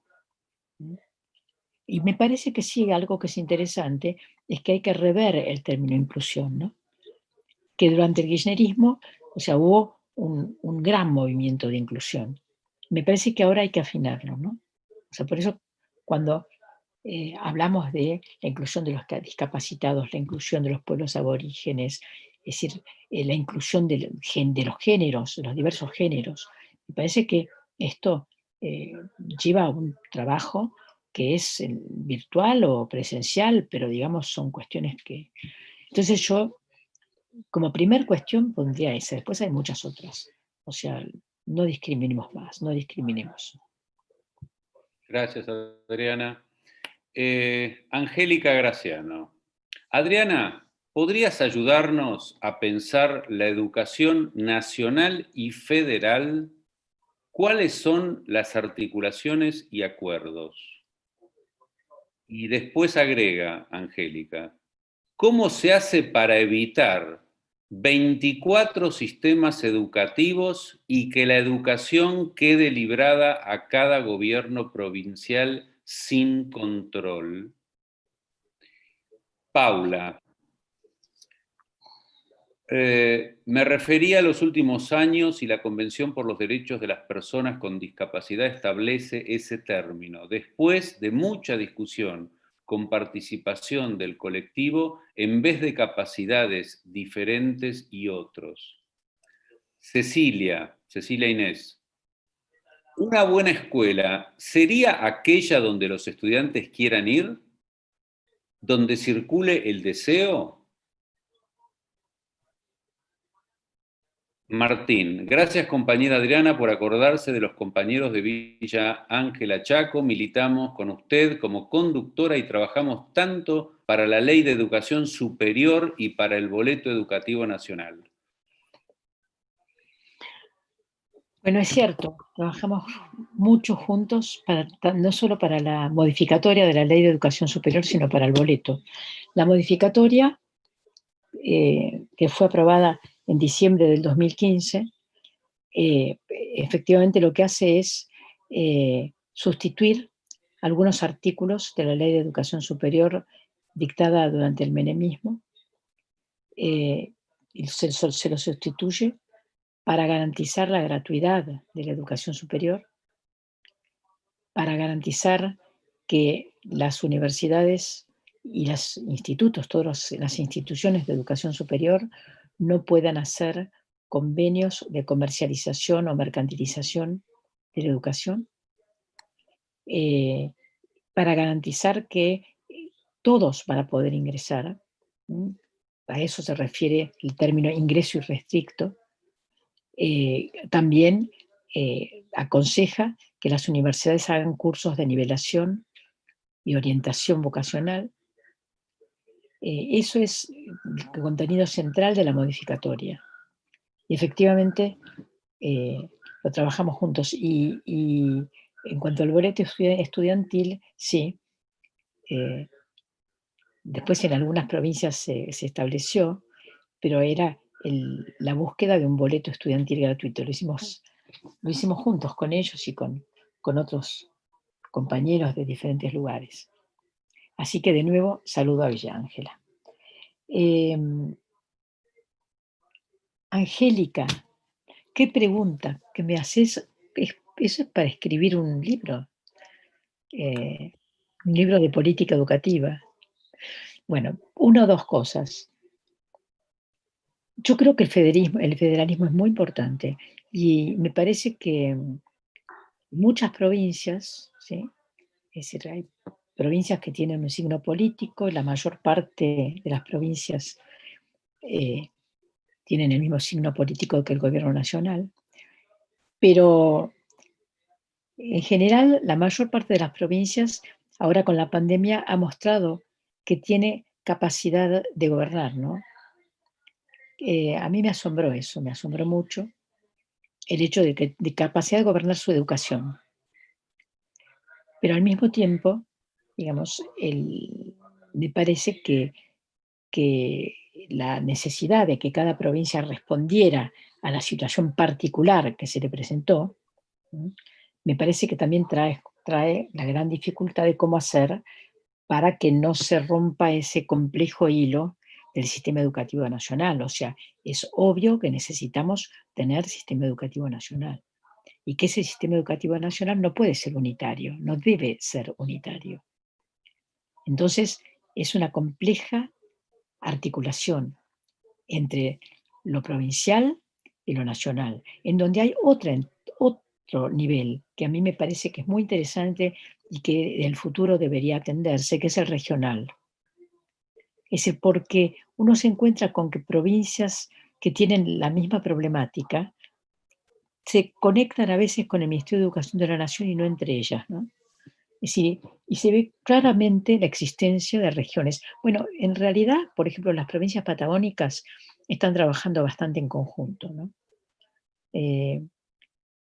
eso es un muy buen ejemplo de cómo trabajan en conjunto. No ha ocurrido lo mismo con las provincias del noroeste, ¿no? Es decir, claro, Jujuy se corta por su cuenta y abre escuelas, cierra escuelas, atiende la pandemia, no atiende la pandemia, pero bueno, ha habido problemas con otras, más dificultades. Pero a mí me parece que el nivel regional es muy, muy importante y que a partir de un trabajo regional es posible, ¿sí? Superar el localismo, ¿no? Es decir, porque es ni un sistema educativo unitario ni un sistema educativo disgregado en las localidades, ¿no? Ese es el cuidado que me parece que hay que tener. Ahora, es un complejo tema porque es un tema presupuestario, es un tema de conducción política, etc. Bueno, ¿qué pregunta?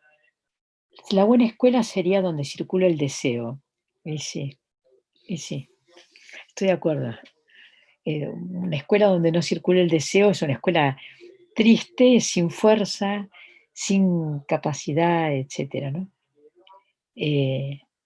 Bueno, y finalmente disculpas por el término con capacidades diferentes. Sí, tiene razón. Hay una convención, hay otro lenguaje, y yo me quedé con el lenguaje anterior, así que disculpas.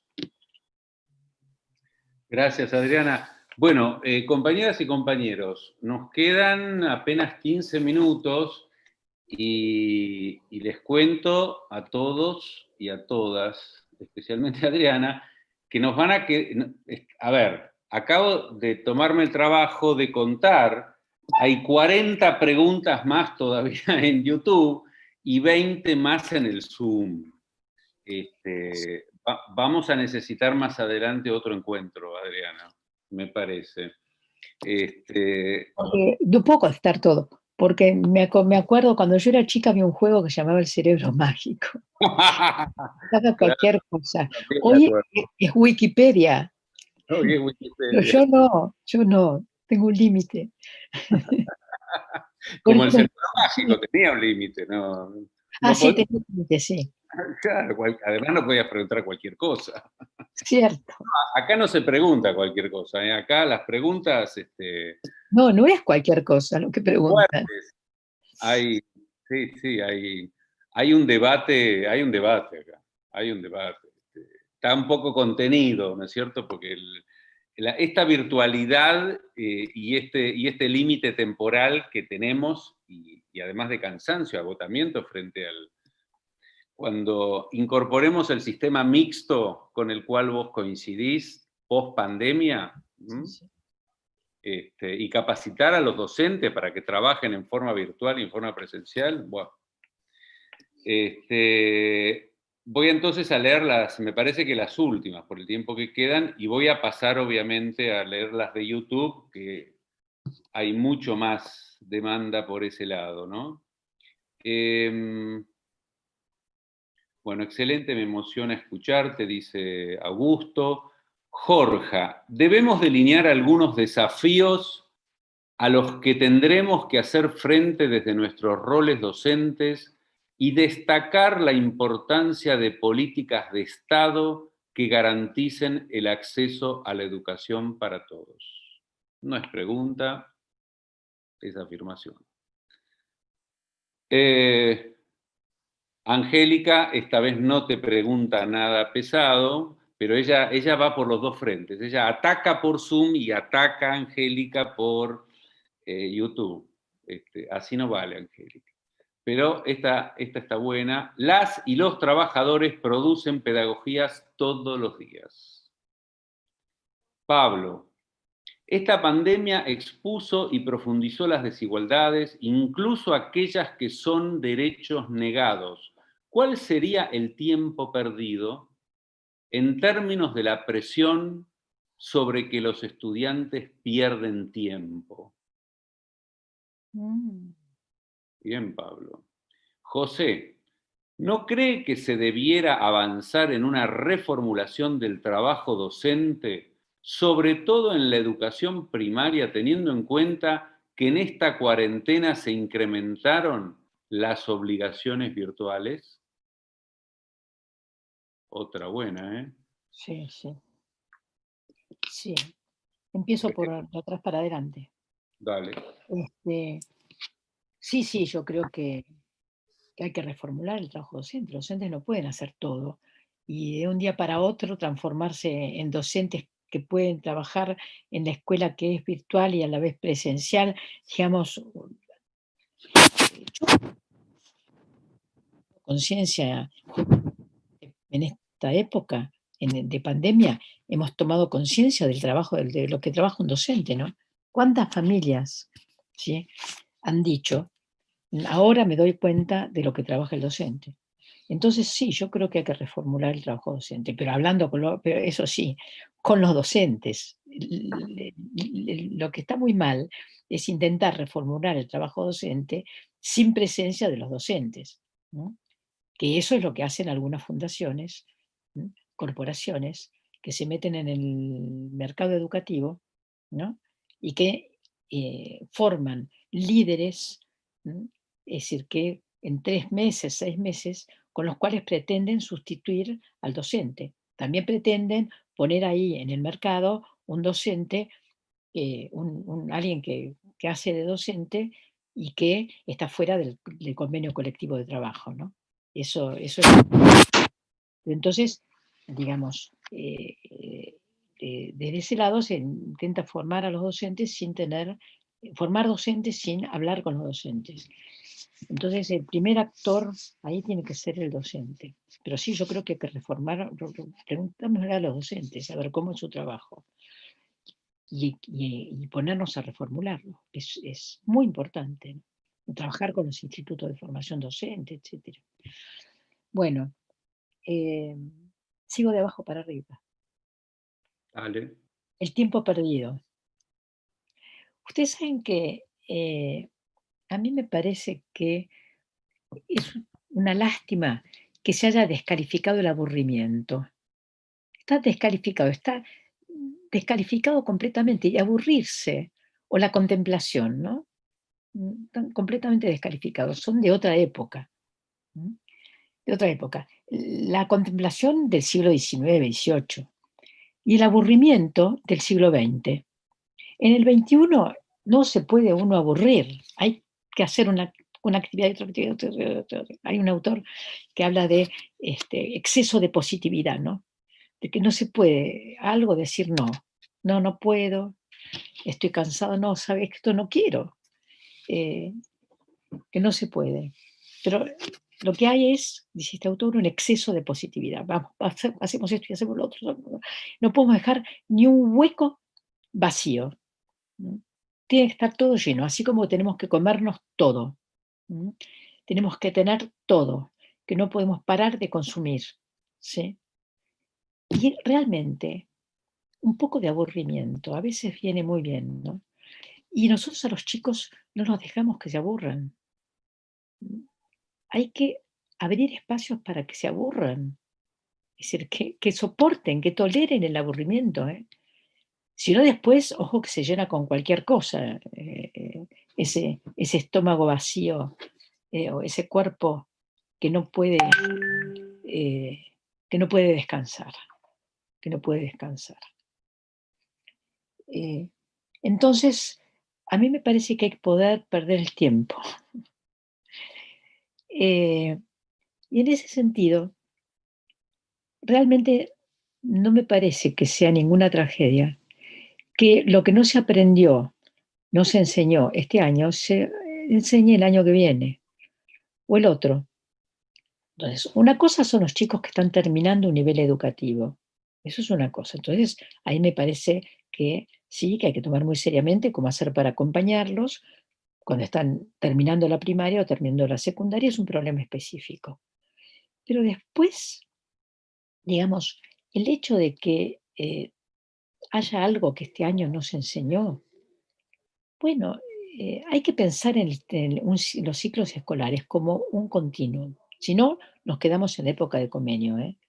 Entonces, si queremos superar la época de convenio, vamos a pensar en un continuum, como también vamos a pensar en los grados multiedad, la posibilidad de grados multiedad, en algún, no así un decreto de grados multiedad, pero sí en algunas circunstancias, ¿sí? Y también, digamos, así como está el pasaje automático entre primero y segundo, no hay repetición entre primero y segundo grado, o sea, pensémoslo como la escuela primaria como un continuo. Si la pensamos con un continuo, lo cual no quiere decir que no haya evaluaciones, por supuesto que sí, además los docentes evaluamos todo el tiempo, ¿no? Y somos evaluados, todas las personas evaluamos, a ver, ¿quién de los que está escuchando no hizo alguna vez en su vida, ¿sí?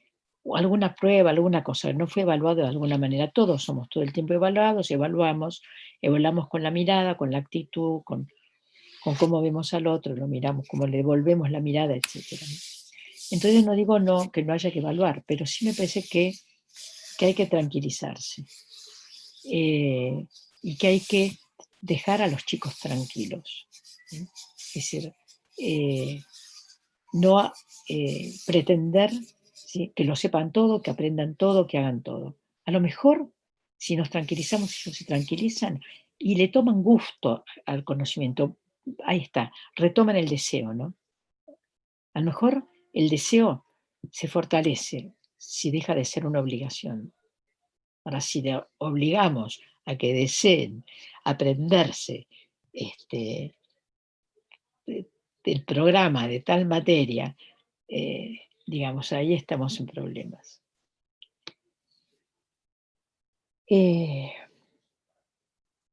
Bueno, me parece que sí, esto me queda, que los trabajadores y trabajadoras de la educación producen pedagogía todos los días, sí, efectivamente. Yo creo que producen pedagogía todos los días. Así que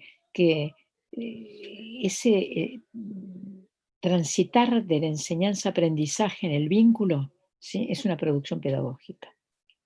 Pues otra cosa es que esa producción pedagógica pueda ser recogida de una manera más sistemática, más académica también, y que pueda ser, digamos, transformada en un discurso científico, ¿no? Y que vuelva, y que regrese a los docentes, que regrese a la enseñanza, ¿no? Pero sí creo que producen pedagogía. Bueno, hasta ahí. Bueno, justo. Timing perfecto. Llegamos a las 9. Bueno, Adriana, además de agradecerte muchísimo, ya ves que sos muy necesaria. Los docentes te necesitamos a nuestra gran maestra, porque el desafío que se viene, sobre todo después de la pandemia, es muy grande. Y quiero comprometerte públicamente, así en forma, así a presionarte directamente, para un próximo encuentro más adelante. Sobre todo porque quedaron un montón de preguntas en ambos medios, en YouTube y en Zoom, ¿no?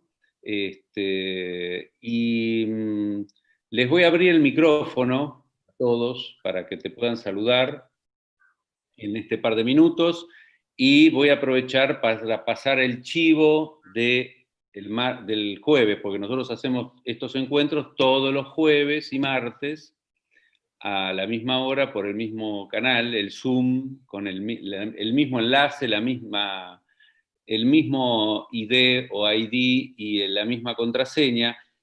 Y para los que se perdieron, las clases anteriores están disponibles en YouTube también, en el canal Ariel Garbars, y tienen las clases que dieron Jorge Elbaum, Cintia Ottaviano, Jorge Aleman, Nora Merlín, Mauricio Segelschiffer, Raúl Montenegro, Alberto Kornblit, Pedro Can, Ricardo Forster, Cristina Camaño, Sandra Russo, Pedro Peretti, Carlos Delfrade, Adriana Meyer, Juan Alonso, Graciana Peñafor, Alicia Castro, Mempo Giardinelli.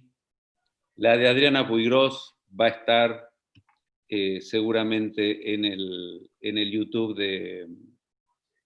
de UTE. Y este jueves lo tenemos a Rulo de la Torre, a Raúl de la Torre, para hablar de economía. Les abro el micrófono como les prometí. Nuevamente, gracias también a UTE por armar este encuentro. Y saludemos todos a Adriana.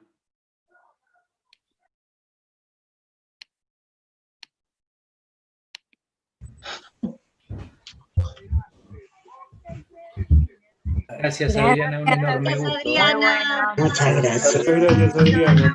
Grandiosa. Gracias. Gracias, compañera Adriana, por llevar adelante la educación pedagógica. Hasta luego. Aula. Adiós. Un 27 de Gracias, Adriana. Buenas noches a todos. Muchas gracias. Gracias, compañeros, compañeras. Gracias, Adriana. Chao, chao. Chau, chau, gracias. Gracias, Adriel. Hasta el jueves. Gracias, Adriana.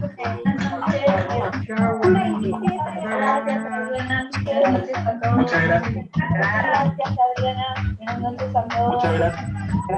Buenas noches, buenas noches. Gracias, Adriana. Grande.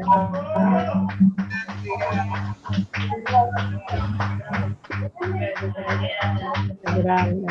Chao. Gracias.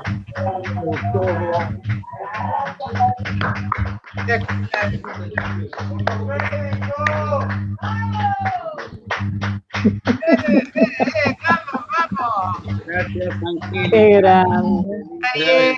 Adriana. Qué grande. María José, gracias, Mirta, gracias, Verónica. Gracias. Grandiosa, la mejor. Gracias, La Paula, mejor. gracias, Alberto, gracias, Máximo, gracias, Carmen, gracias, Adriana. gracias, Fernando, Nos vemos después. gracias. Aplausos a todos. Vamos. Néstor vive, y Néstor vive en nuestra militancia. No nos olvidemos de esto.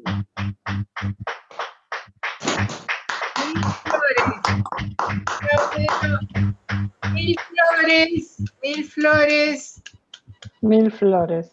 Chao, Eli. Chao, Mario. Chao, Vero. Chao, menos. Adiós. Chao, Ariel. Chao, compas. Chao, María Leila. Gracias, compañeros. El mejor homenaje a Néstor es poder seguir militando y poder seguir derramando educación, conocimiento y pedagogía entre los compañeros y las compañeras. Gracias. Vive. Gracias, gracias a todos. Gracias, gracias. Gracias, Ariel. Excelente la charla. Gracias. Gracias, Ariel. Néstor. Gracias a todas las compañeras y compañeros nuevos que se incorporaron a este. Eso. Muchas gracias. Es un cuadro importante Ah, para bienvenidos. Excelente, compañeros, desde Mar del Plata, excelente. Gracias, Sí, Armando. Qué Gracias. ganas de ir a Mar del Plata, Armando. Dale. Estuvo hermoso hoy, lleno de gente. Tienen mis datos, en mi casa tengo 2 camas libres. Ah, pero con dos no alcanzan. No alcanzan con dos. Cuando termine la pandemia encuentro de recibo. compañeros de Mar del Plata. Tenés que tener como 20 más o menos. Ni Es cuestión siquiera. de voluntad y nos arreglamos. Qué grande, compañero. Por Vamos con supuesto. Carlos. Apoyo la moción. Juntos, sumando voluntades, llegaremos a hacer lo que soñó Néstor. Bueno, cierto. Por supuesto que sí. Bueno, pero lo del Mar del Plata, tómatelo en serio, ¿eh? No es que vengas y digas acá. No, lo mío no es jarabe de pisco.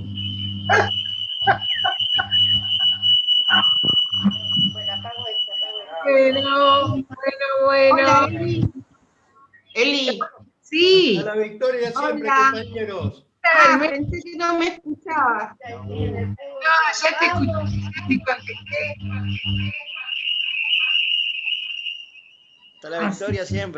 Hasta la victoria siempre. Hasta la victoria siempre. Hasta la victoria siempre. Victoria siempre, vamos.